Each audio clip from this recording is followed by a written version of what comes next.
السلام عليكم ورحمة الله وبركاته. بسم الله الرحمن الرحيم. الحمد لله رب العالمين عدد خلقه ورضا نفسه وزنة عرشه ومداد كلماته.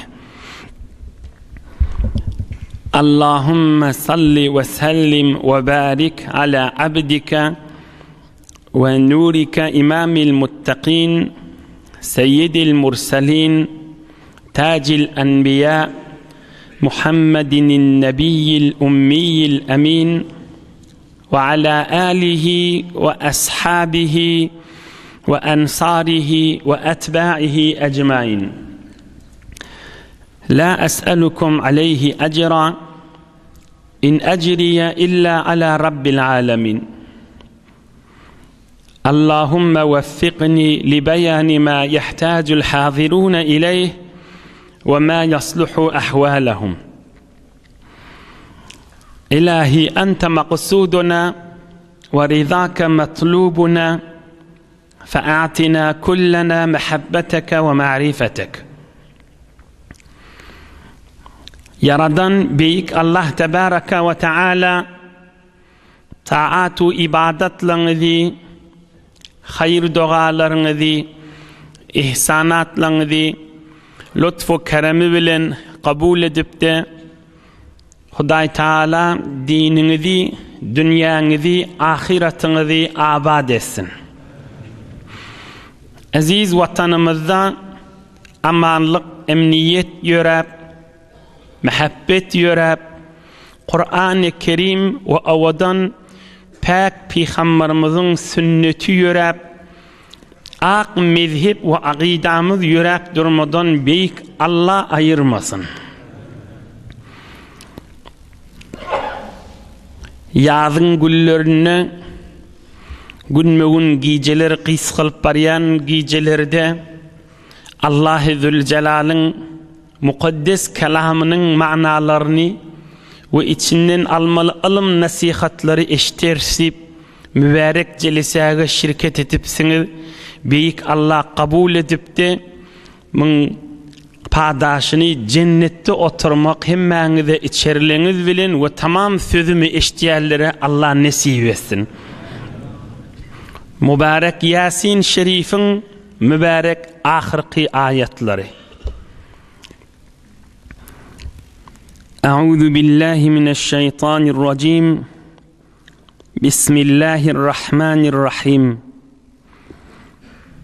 ولو نشاء لطمسنا على أعينهم فاستبقوا الصراط فأنى يبصرون.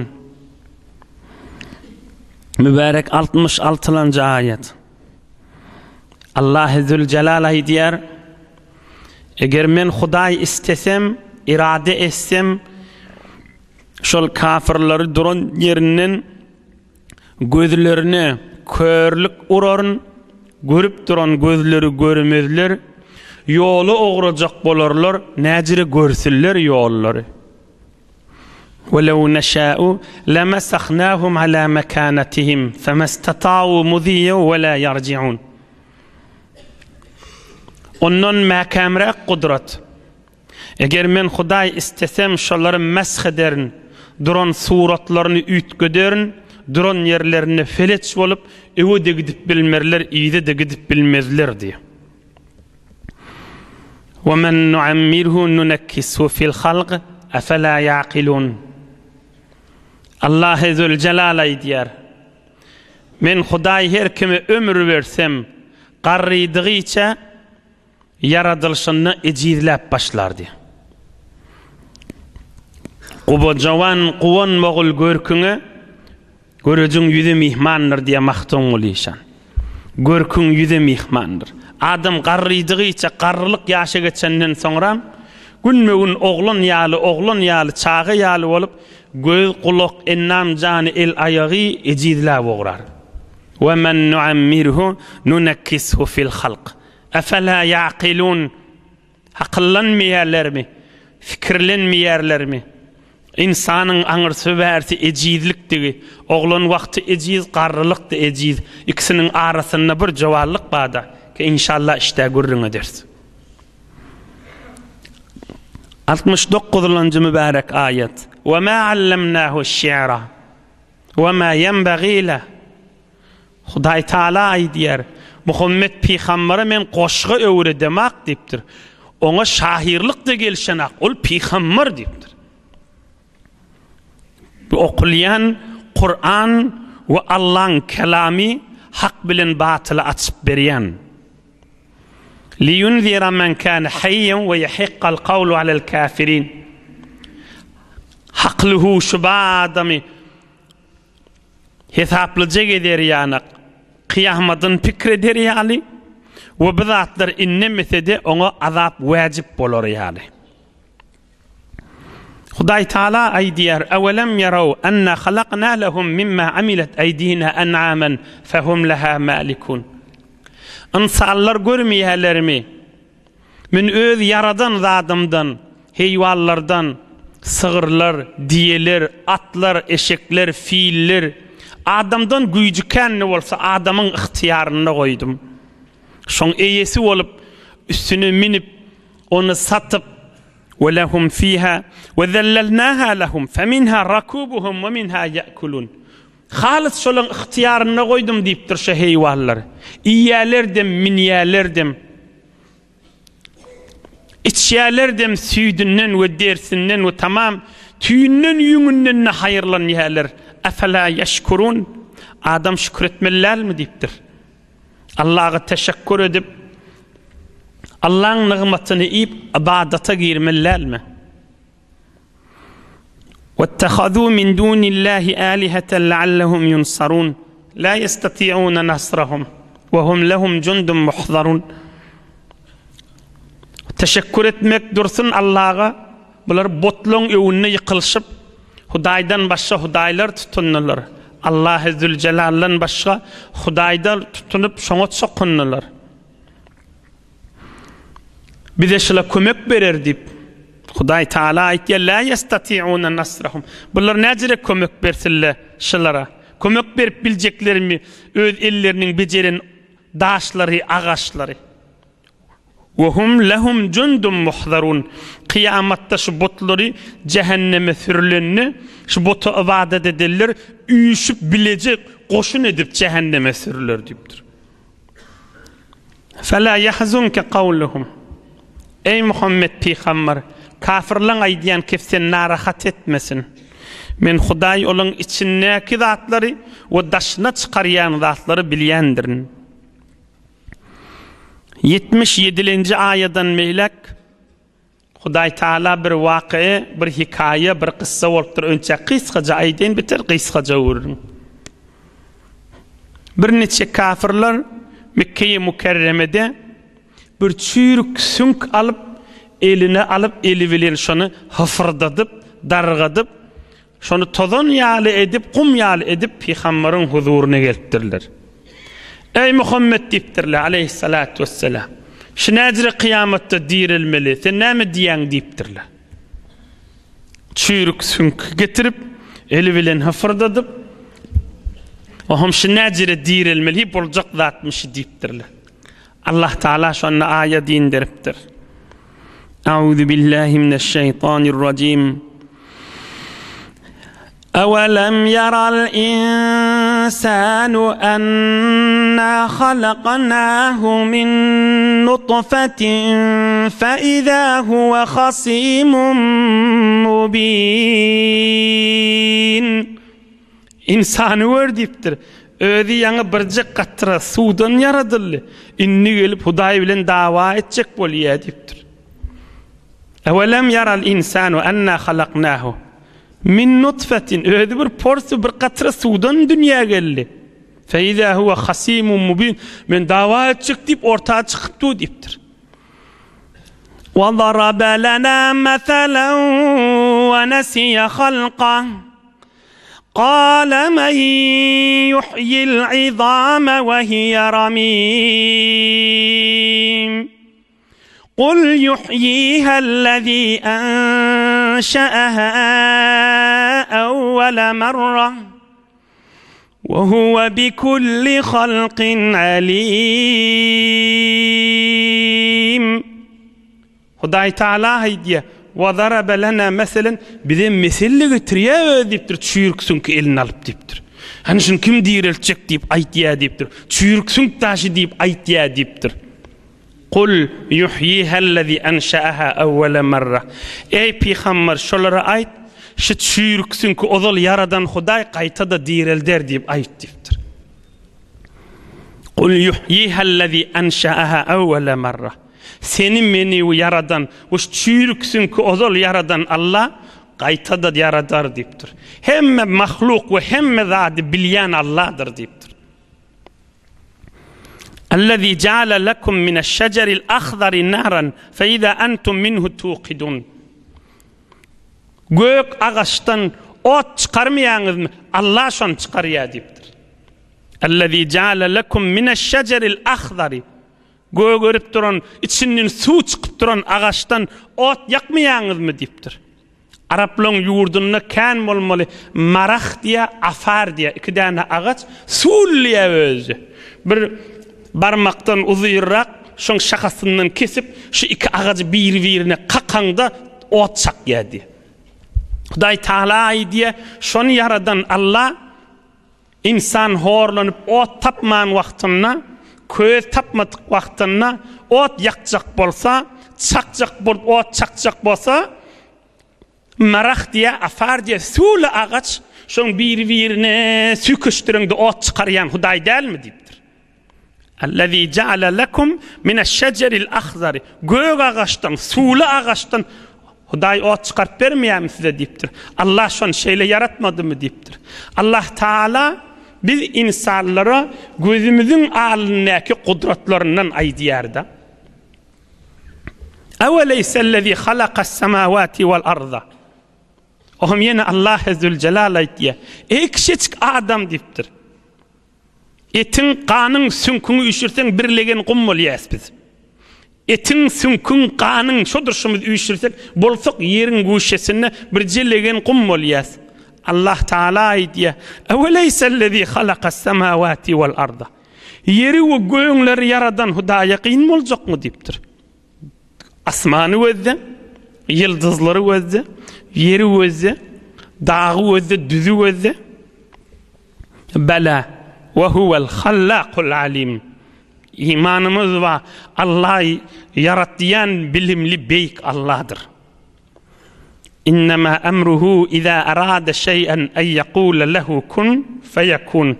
Allah Zülcelal bir zatı bolluysa bolluyup kun nuna yetmäkä ol zatlar dünya gelmelidir.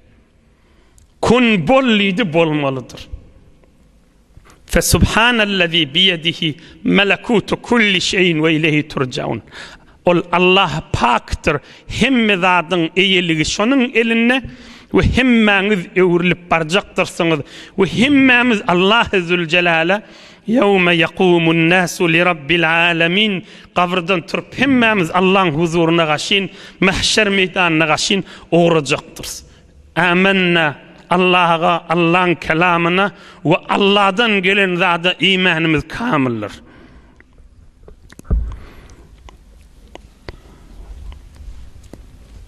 İnhe qisqa ma'nasyny Türkmen dilinde eşitdiňiz mübarek Yasin şerifin ahirki ayetlerini.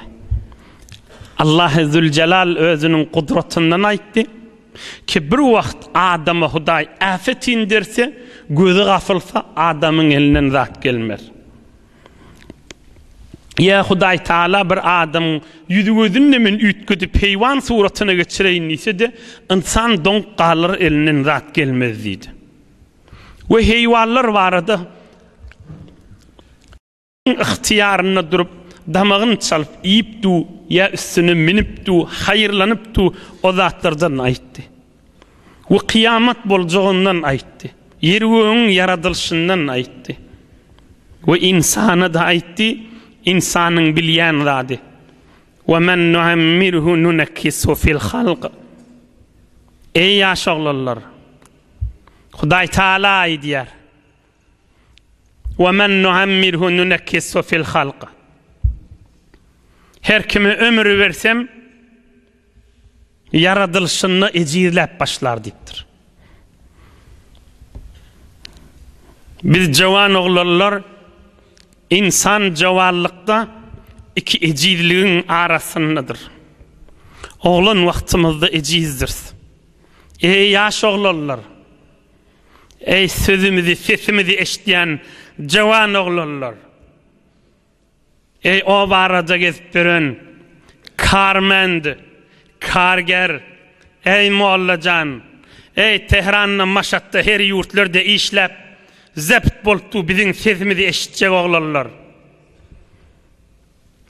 Biz jawan vaktimizde ya qarrılığı yetmeni ahirete şin geçecektir. Yoksa da ömrümüz uzak da olsa Allah ömrümüz uzak etsin, qarrılık evimizde ba. Jawanlık bizde uzak durmayardı. وَمَنْ نُعَمِّرُهُ نُنَكِّسُ فِي الْخَلْقِ. Allah Teala'nın koyun yolu bernamesi şi. Yaşın ululluğu içe ecizlersin diye. Eyni oğlan vaktindeki yal sonra adam dünya gelenini dişi var mı? Dişi yok. Qarrıydığınca dişin de kaçıyardı. Qarrıydığınca dişin de kaç gityardı. Göz kuluğun da ecizleyer. El ayakta ecizleyer. İnsan görünüp durun yağdayıdır. Bir davasız görürüm. Buna fakat adacık pikir etmeli. Mahtumul işanay diye kubo jawan, kuvan moğul görküne, kocalar sen, görkün yüze mihmandır. Kubo jawan, kuvan moğul görküne, ey jawan gelin, kız, erkoğlan, ovudallığına kuvanma, dayanma. Kocalar sen, görkün yüze mihmandır. İşte içkin qarrıyarsın. Yüzün ovudallığı sana mihmandır deyiptir. Saçın ağırar, yüzün mürşer, manrayın, yanağın, küllü gövren ecizler boğrar. Ovudallıktan kaçar. Saflıktan kaçar. 70 yaşındaki adamın suratı 40 yaşında neciredi, 30 yaşında neciredi, 20 yaşında neciredi. Onun manası ne hemen? Bu bir belli bir zat ki hemmemiz biliyoruz. Ya adam qarrıyman dünyadan geçiyor ya da qarrıyacak da. 5 mana yazıp koydum. Yaş oğlanla dinlen. Yaşlık bize fırsatlıqda. Deslapkı manası biz qarrıyacak da işte. Allah ömür verse şudur şuna jawanlık kudretun, el ayak kudretun, göz kulak ve dil kudretun uzak durmayal. Amanat elden gitti yerde. Çenançı insanın malı mülkü amanat, insanın ilmi amanat, insanın gövresi de amanatta. Manası ne muhim? Biri jawanlığın günahın izine geçirme. Ay jawanlıktır da adam yalınışar da doğru keptir. Özün aydı otin jawanlıkta adam yalınışar deyip. Yalınışmak bir vururun. Ömrün günahın izine geçirmek başka bir vururun. Ay jawanlıktır da adam yalınışar. Doğru diyen. Peygamberlerden başka yalınışmayacak olacak mı? Ama adam ömrün günahın izine geçirmer ki. Ya şiirle öten yille niçaha toylarda ayttık. Şehefte elhamdülillah cergelanla nohur doğulan da arasındadık. O yankı gecelerde derya taraflarda aşağı taraftadık. Kan yerlerde Allah yadında sallığımdan aydiyaz. 10 yillap ömrün geçirip işlavati bir neçe milyon eline pul geliptir. Yığınancasın fakat aşöyüne harcet diye. Haklılardır be. Niçe yillap bir gül yanık jawan oğlan ay heleyim oğlan şoğum begendirecek ya meselen qaynanım ya enatam begensinip 2 milyon menen bitecek servis ne mi deyip 20 milyon harç olmalı. 20 milyon menen bitecek cay ne mi deyip 200 milyon harç olmalı. 10 yıl verdi ya Tahran'da ya Maşat'ta ya başka yerde işlep işlencesini de şona harc ediyordu. 20 yaştan 30 yaşa var ya. Lep cevallığın mekan vakti. İşlesin, malını israf etmesin, hakıllen harcetsin. Ömrünü beytirip geçirmesin. Mahtumul İşan näme diye? İnni ayak bassın 30 öýüne göz ýaşy seçiler, çağdır bu çağlar. İnni ayak bassın 30 öýüne Mahtumul İşan Allah jaýyn cennet etsin. Şunu düzenini 30 ýaşyndamışdyk. Bizden 5-6 ýaş kiçmişdik. Onu da özüne näme diye? İnni ayak bassın 30 öýüne.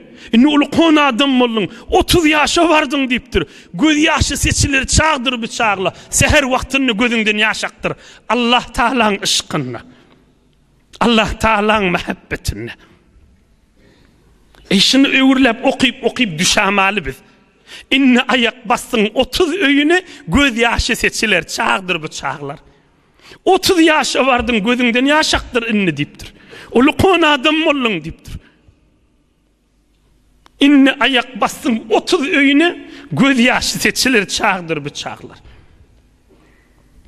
Ömrün günäň ýyzyny geçirmek, jaýyň ýyzyny geçsin, halal ırsgalyň ýyzyny geçsin.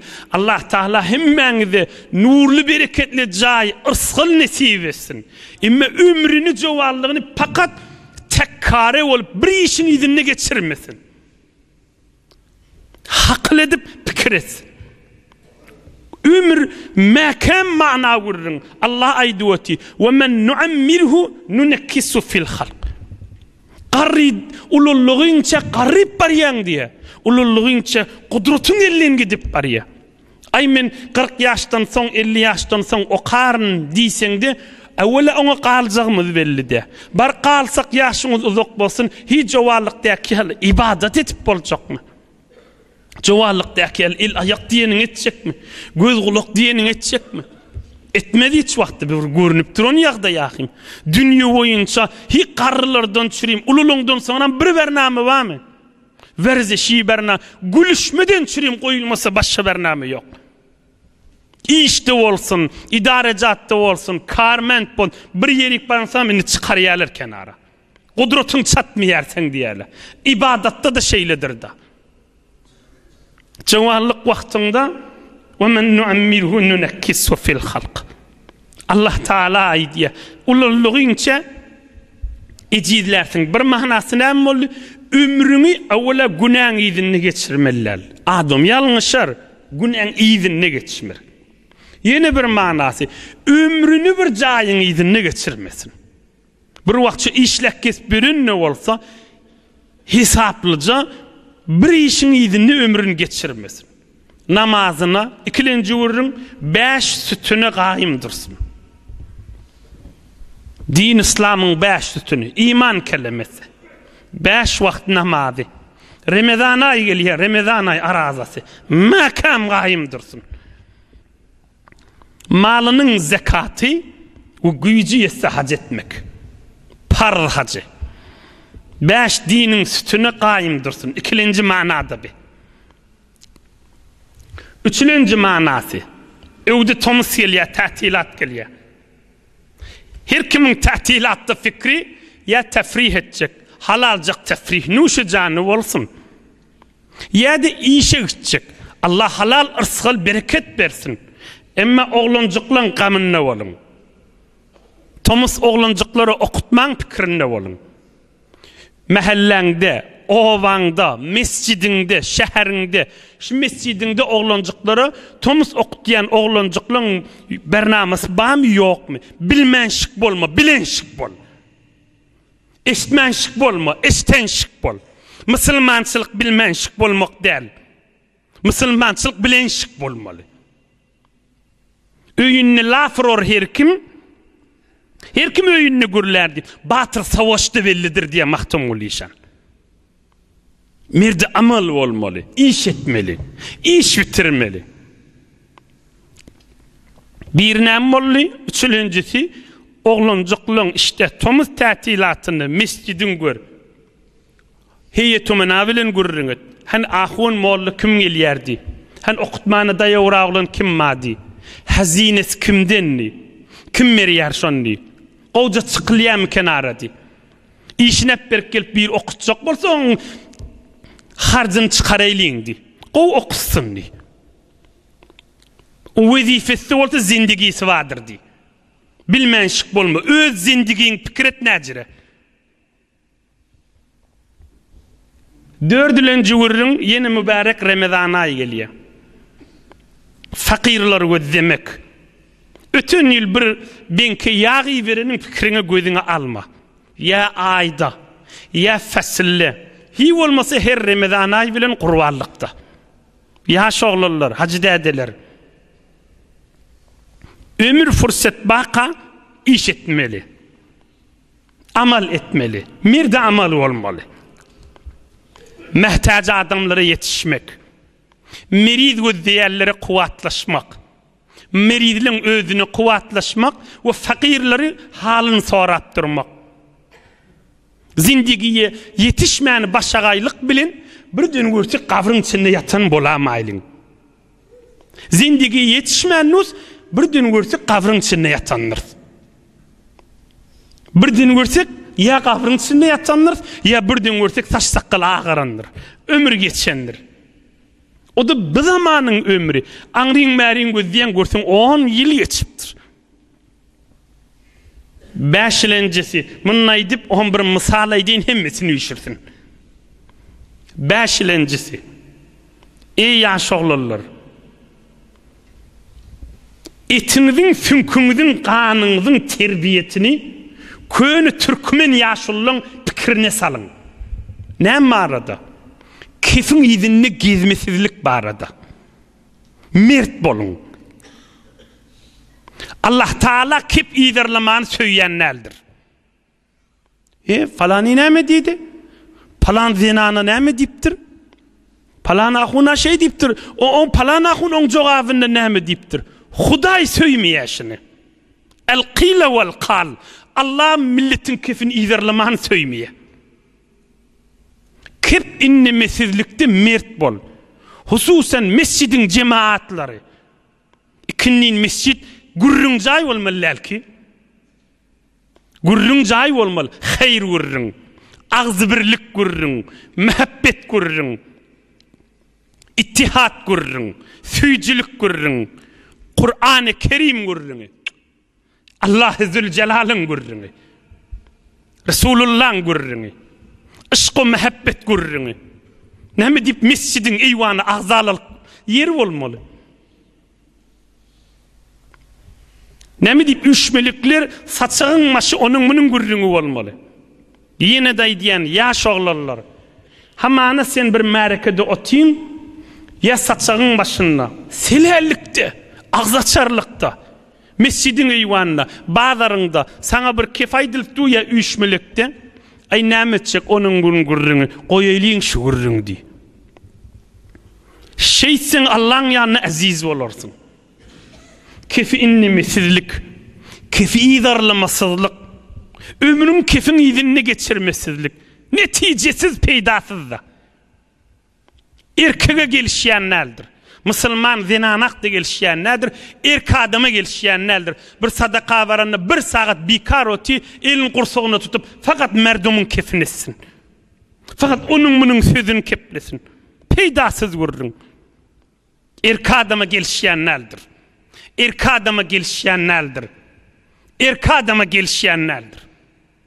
Zinanak gelişmeýän Müslümana erk adama hususan gelişýänlerdir.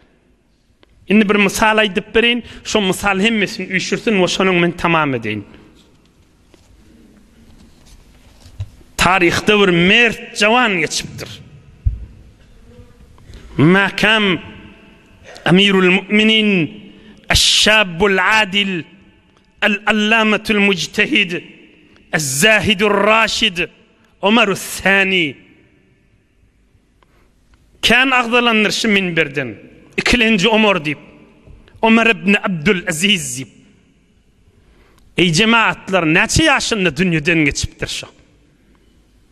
Ey yaş oğullar Ey mollajallar. Ömer ibn Abdülaziz neçe yaşında dünyadan geçiptir. Makam günah akşam ulamaları uyuşurup oturuyanmıştık, bana nasihat edin deyip. Sadacaysak kişicik yaş oğlanlı da düşünür yal, hamana padişahmıştık da. Gün akşam ulamaları uyuşuruyanmıştık. Odalı geçendirmen görürüne. Hani nasihat aydın diyenmiştik. Ol ulamalarda nasihat aydıp tuqa, men iki özünden yaşaqıyıp Allah'ın zikredi oturuyanmıştık. 39 yaşında dünyadan geçiptir. Alam görürüne aydarın. Tarihte ona 40 yaşında diye aydiyar. Taqat nefsi ilel cennet. Sadalıkta diyen yaş oğullar kişiçikli de düşünür yani. Padişah oldum deyiptir. Nefsim cenneti heves etti deyiptir. Fakat ruviye ennehum vaadu khadimehu bi 1000 dinar bi saqi Ömer Sani radıyallahu ta'ala anh es-semme. On bir çay suyunu eltyen, naharın eltyen bir hizmetkarı varmıştık. Şu hizmetkarın kenarı çıkıptırlı. 4 kilo yarım altın mereyiliptirli. Mün misal kızıl vereyiliptirli. Şon suyuna zehir koştu, şonu öldür deyiptirler. 4 kilo yarım altın kızıl olyar. Tala olyar. Şon çay suyuna naharına zehir koş deyiptirler. Sem koş deyiptirler. Pula dünyak allanıp bolya deyiptir. Mün misal altın alıptır. فقذف الخادم في الشراب السم ثم قدمه إلى الخليفة فشربه. Mün misal tala alıp ohum naharına ya içkisini, suyuna, ya süydüne, ya çayına, ya her namesi bolsun, şonu zehir atıp su verenine şonu uzatıp veriptir. Olyan Ömer ibn Abdülaziz onu içiptir. فحس به منذ أن وقع في بطنه. İçine baranını biliptir. Bana zehir verdin sen niptir. فقال لغلامه ويحك ما حملك على أن تسقيني السم. Nema deyip bana zehir koydun sen naharıma çayıma tiptir. قال 1000 دينار أعطيتها. Bana 4 kilo yarım altın verdiler. Şunu etsen sana bereyli deyiptirler. Allın mı deyiptir? Allım deyiptir. Getir deyiptir. İnni ol hadım basım ölür bilmer mi kadiptir da. Ama ol ölecek ve dünyadan da geçecek. Mün misalını getiriptir. فَأَلْقَاهَا فِي بَيْتِ الْمَالِ Müslümanlığın hayrına gitsin bular deyiptir. وَقَالَ اِذْهَبْ حَيْثُ لَا يَرَاكَ أَحَدٍ Basımrak kaçta git seni öldürürler. Adam görmeyecek yerine uğra basımrak deyiptir. Öyünni lafırır her kim, batır savaşta bellidir. Sen damağın çalarlar deyiptir. Basımrak kaçta git adam görmeyecek yerine. Bütün Müslümanlığın üstünden hüküm edivati. Neçe yaşında? 39 yaşında ki mert cavan oğlan. İnni biliptir ki o zehir çıkarttı olacak der. O şonun meninde dünyadan geçer. Tarikat cüz'in nis dervişra afkan de daret tenehişra.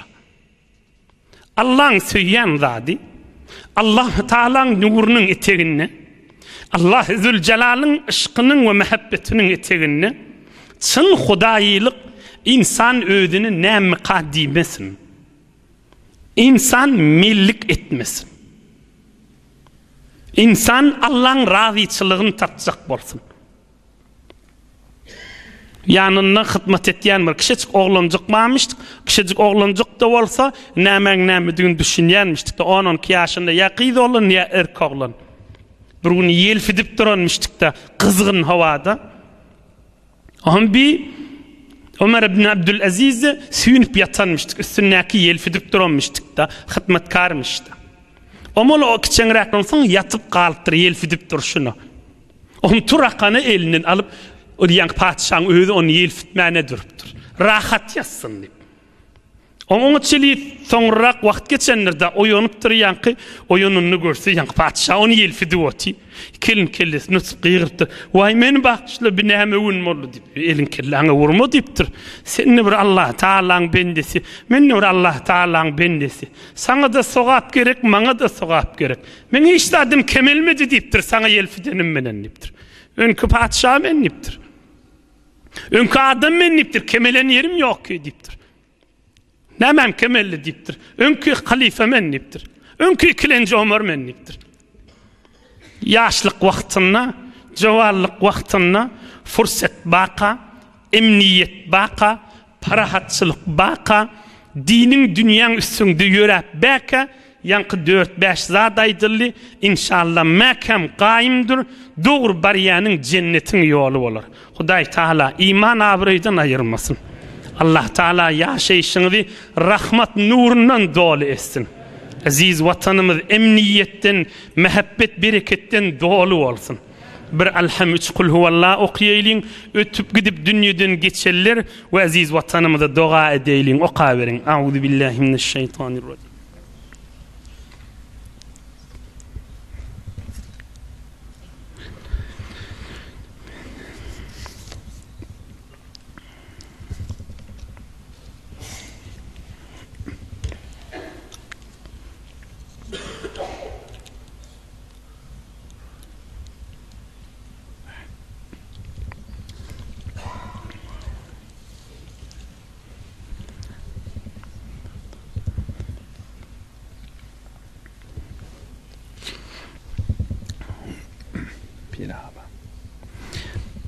Piraga ilahi amin. Bir neçe hatmy Qur'an-ı Kerimler we ihlas we tehliller we doga etmelipdirler. Marizler we müşkilimiz we dipdirler. Hemmelerine ilgun watanymyza doga edin ilahi amin. Amin ya zal arşil azim. Amin ya zal celali vel ikram. Amin ya sultanal alamin. آمين يا مجيب الدعوات آمين يا قاضي الحاجات آمين يا أرحم الراحمين برحمتك يا أرحم بارك الله يولداشlarınızın da elinden tutun Allah. Subhan rabbike rabbil izzeti amma ve selamun aleyhi.